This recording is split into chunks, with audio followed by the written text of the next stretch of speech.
Kapag tayo po'y may galit, ang sinasaktan lang natin, sarili natin.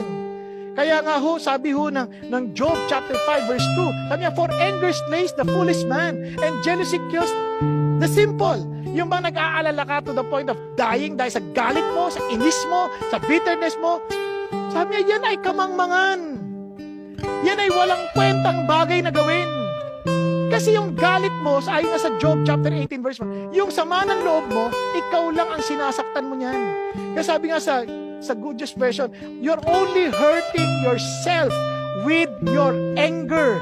Ang sakit po ng kapuotan, yan po ay nakakapagbulag po sa atin. Kasi pag napuputo tayo, kasabi ng Lord, do not let the sun go down with your anger. Because we are giving the devil an opportunity.